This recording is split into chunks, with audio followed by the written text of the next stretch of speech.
حضرت سیدنا امام محمد بن ادریس شافعی رحمہ اللہ نے مصر میں ایک خواب دیکھا۔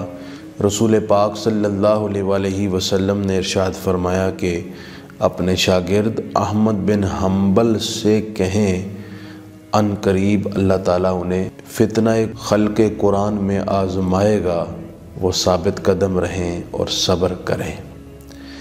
امام شافعی رحمہ اللہ نے صبح اپنا ایک نمائندہ مصر سے بغداد امام احمد بن حنبل کے پاس بھیجا اور یہ سارا خواب آپ کے نمائندے نے امام احمد بن حنبل کو سنایا۔ امام احمد بن حنبل نے جیسے ہی یہ بات سنی تو زاروں کے تار رونے لگ پڑے اور پھر یہ اپنے آپ سے کہا کہ احمد بن حنبل تو اس قابل ہو گیا ہے کہ اللہ تجھے آزمائے۔ پھر آپ نے اس نمائندے کو اپنا کرتا اتار کر بطور تحفہ دیا۔ وہ امام شافعی کے پاس واپس پہنچا تو امام شافعی رحمہ اللہ نے اس شاگرد سے پوچھا کہ تمہیں امام احمد بن حنبل نے تحفہ کیا دیا؟ اس نے کہا حضور انہوں نے مجھے اپنا کرتا عطا کیا ہے۔ تو امام شافعی رحمۃ اللہ علیہ نے فرمایا کہ جب تم اس کرتے کو دھو گے تو اس کا پانی مجھے دے دینا۔ امام شافعی رحمۃ اللہ علیہ نے اس پانی کو بطور تبرک اپنے پاس رکھا، اس میں سے کبھی پیتے اور کبھی اپنے چہرے پر اس پانی کو لے کر ملا کرتے تھے۔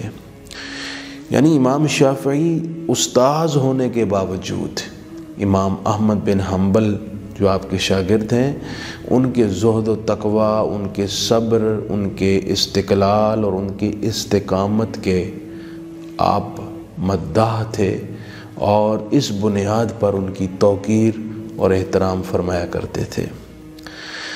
جو بندہ اللہ تعالیٰ کی بارگاہ میں جتنی عزت والا ہوتا ہے اس کے درجے کے مطابق اللہ تعالیٰ اپنے بندے کو آزماتا ہے۔